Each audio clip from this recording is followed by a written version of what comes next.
Fala investidor, eu sou o Alex, esse é o canal Pingado na Bolsa. Hoje a gente vai conferir aqui o relatório do Bresco Logística, Fundo Imobiliário, o relatório de agosto, que saiu agora em setembro, então fica ligado aí até o final do vídeo para todas as informações sobre esse fundo. Bom, antes de mais nada, eu vou pedir para você se inscrever no canal, caso não seja inscrito ainda, e também curtir o vídeo, que ajuda bastante aqui na divulgação do nosso trabalho. E aqui sobre o BRCO11, o Bresco Logística Fundo Imobiliário possui 11 propriedades, 446 mil metros quadrados de ABL, área bruta locável, e um potencial aqui para expansão da ABL em 6%. O portfólio do fundo encontra-se com uma receita anual estabilizada de mais de 154 milhões de reais, sendo 39% aqui provenientes de propriedades localizadas na cidade de São Paulo. Não tem nada de vacância física nos empreendimentos. Os contratos de locação possuem um prazo médio remanescente de 4,8 anos, 28% deles são atípicos. Aproximadamente 91% dos inquilinos são classificados como grau de investimento escala global AAA ou AA pelas agências de rating, e as especificações técnicas de 10 das 11 propriedades são de classificação A+. O fundo possui gestão ativa com foco exclusivamente no segmento logístico. Então, esse aqui é um fundo imobiliário logístico. Aqui nesse parágrafo a gente já tem todas as informações basicamente do fundo e vamos dar uma olhada aqui em como foi o resultado do fundo no mês de agosto de 2022. Como a gente pode ver aqui, um total de receitas de 12 milhões de reais, receita imobiliária 12 milhões e 200 e a receita financeira de 326 mil reais, um total de despesas aqui de 1 milhão 826 mil reais, basicamente 1 milhão e 300 aqui de taxa de gestão, 134 mil de taxa de administração, algumas despesas aqui com propriedades gerais e financeiras, e a gente tem um resultado aqui, lucro caixa de 10 milhões 794 mil reais, um ajuste na distribuição aqui de 449 mil reais e um rendimento anunciado de 10 milhões 345 mil reais, ou seja, eles fizeram uma reservinha aqui de 449 mil reais, percentual do lucro caixa distribuído foi de 95,8%. Como a gente pode ver no acumulado aqui de 2022, o lucro caixa foi de 83 milhões 269 mil reais, rendimento anunciado de 78 milhões de reais. Eles fizeram aqui uma reserva de 5 milhões de reais, distribuíram aqui 93,9% do lucro caixa no ano de 2022. E aqui a gente tem algumas informações gerais do fundo. Então, o código na B3 é BRCO11, número de cotas 14 milhões 778 mil, patrimônio líquido de 1 bilhão 759 milhões de reais, 119 reais por cota, valor de mercado de 1 bilhão 611 milhões de reais, 109 reais por cota. O fundo está sendo negociado aí mais ou menos com uns 10 reais de desconto. Aqui a gestora é Bresco Gestão, a taxa de gestão é de 1% ao ano e tem uma taxa de performance aqui de 20% da distribuição bruta, que exceder 6% sobre o valor das emissões atualizados por IPCA.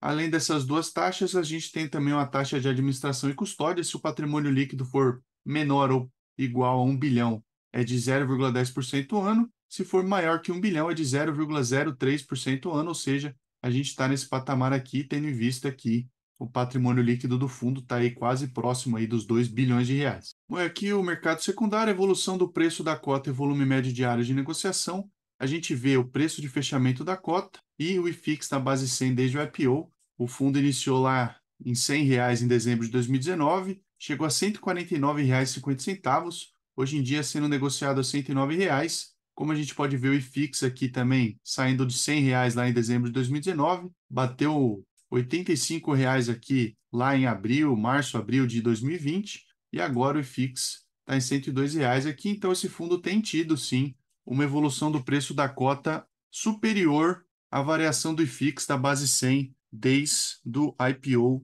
do BRCO. E com relação à DTV aqui, como a gente pode ver, o fundo tem mantido uma média de 3 milhões e meio de reais negociados por dia. A rentabilidade total desde o IPO do fundo foi de 29,7% do BRC11 versus 2,1% do IFIX. O volume médio diário negociado desde o IPO é de 2,67 milhões aqui por dia. Como a gente pode ver, então, recentemente tem sido um pouco acima da média, tá? A base de cotistas é de 89.400 cotistas, mais ou menos umas 12 vezes aí desde o IPO, e a composição do IFIX, ele representa mais ou menos aqui 1,4% do IFIX. E com relação à rentabilidade, o rendimento anunciado aqui mensal por cota em junho foi de 77, em julho foi de 65 centavos, em agosto 70 centavos, tem mantido mais ou menos aqui em torno de 70 centavos por cota. O rendimento analisado aqui em junho foi de 9,4%, 7,8% em julho, 7,7% em agosto. Tem diminuído um pouco esse rendimento analisado aqui com relação ao valor de mercado. A rentabilidade total sai de 0,7% negativos para 2,3% positivos, e aqui quase 10% em agosto de 2022. Se a gente for comparar com o IFIX, 0,9% em junho, bem próximo da rentabilidade do BRSO, 0,7% aqui em julho, então bem abaixo da rentabilidade do BRSO, e 5,8% em agosto, quase metade aí da rentabilidade do BRSO. Então, o BRSO tem conseguido ter uma rentabilidade melhor do que o IFIX. Lembrando, eu não estou recomendando a compra ou a venda desse ativo. E no acumulado aqui em 2022, 11% BRSO e a rentabilidade do IFIX, 6,1%. A média aqui mensal tem sido de 0,66 real, né, 66 centavos por cota. E aqui o rendimento analisado a valor de mercado, 7,3% em 2022. Bom, e o portfólio imobiliário aqui, os destaques operacionais, a localização 59% em São Paulo, 13% tanto na Bahia quanto em Minas Gerais, 6% no Paraná, 5% no Rio Grande do Sul e 3% no Rio de Janeiro. 73% dos imóveis são propriedades last mile, ou seja, bem próximos ali dos centros urbanos, e centros de distribuição aqui 27%, e 39% da receita total do fundo vem aí da cidade de São Paulo especificamente. Aqui a gente tem a carteira de clientes do fundo, então você vê que são várias empresas grandes, tá? Magazine Luiza, Grupo Pão de Açúcar, Carrefour, Natura, Mercado Livre, enfim, são várias empresas bem grandes aí e conhecidas do público em geral. Bom, aqui a composição da receita, por setor de atuação, 57% varejo, e-commerce, 35% bens de consumo, operador logístico 5% e 2% a indústria. O rating dos inquilinos aqui, AAA e AA, aqui 71%, 20% investment grade e NA aqui 9%. E classificação das propriedades, como eu comentei já, 10 propriedades do fundo, 89% a mais, e uma propriedade, 11% a. Então aqui a gente tem a concentração por cliente, então o Grupo Pão de Açúcar 28%, Mercado Livre 13%, Natura 12%, Whirlpool 11%, BRF 6%, B2W também 6%, Magazine Luiza 5%, Carrefour 4%, RB 4%, MRO 3% e outros 6%. A gente vê que tem uma leve concentração aqui em Grupo Pão de Açúcar, mas nada que seja muito fora de controle aqui, 1/3 mais ou menos é vinculado ao Grupo Pão de Açúcar. E por imóvel aqui também não tem uma concentração tão grande, é o Grupo Pão de Açúcar, centro de distribuição 19%, outro centro de distribuição do Grupo Pão de Açúcar, 9%, 13% Bresco, 13% aqui o Bresco Contagem, 11% Whirlpool São Paulo, Hub Natura Itupeva 11%, 6% Bresco Itupeva, BRF Londrina 6%, 5% Canoas, 3% Resende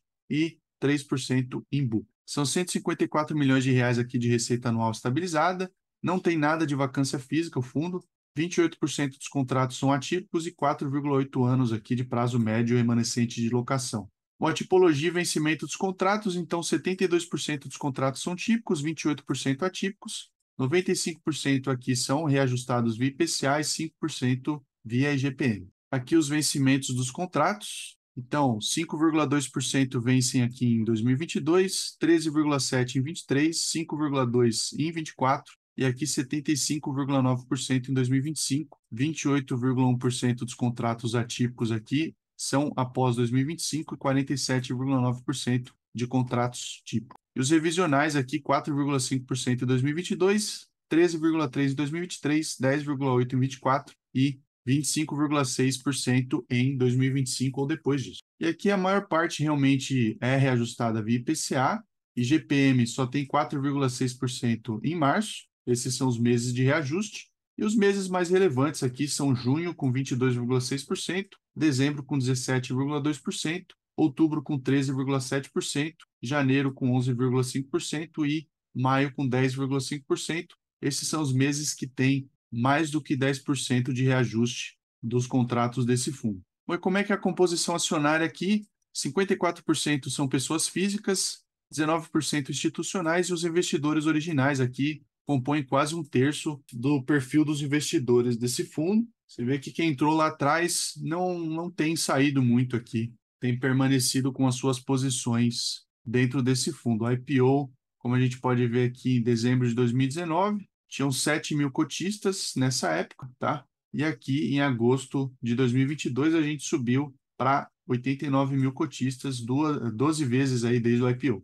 E aqui a gente tem uma questão de cessão de direitos creditórios, então com LTV de 1,5%, você tem 1,8 bilhão aqui de ativos, tá? O caixa de 34 milhões de reais, um passivo aqui mais o PL de 1,8 bilhão de reais, a cessão de 26 milhões de reais, a uma taxa de 6,5% mais o IPCA, pagamentos aqui, juros e amortização mensal sem carência, 130 meses de prazo, um lastro aqui de 36,6% do contrato de locação Build to Suit do imóvel BRF Londrina e não tem garantia essa cessão de direitos creditórios. E é isso por hoje, esse foi o vídeo sobre o BRCA11, espero que tenha sido útil para você. Se foi útil, considere curtir o vídeo, assina o canal para não perder os próximos vídeos que a gente vai publicando por aqui. Se você quiser conferir mais informações sobre esse fundo ou outros fundos, eu sempre recomendo que você acesse o site de RI dos fundos ou deixe seu comentário aí se você quer ver vídeos mais longos aqui no canal sobre os fundos imobiliários mais detalhadamente. E é isso por hoje, eu agradeço sua visualização, a gente se vê no próximo vídeo.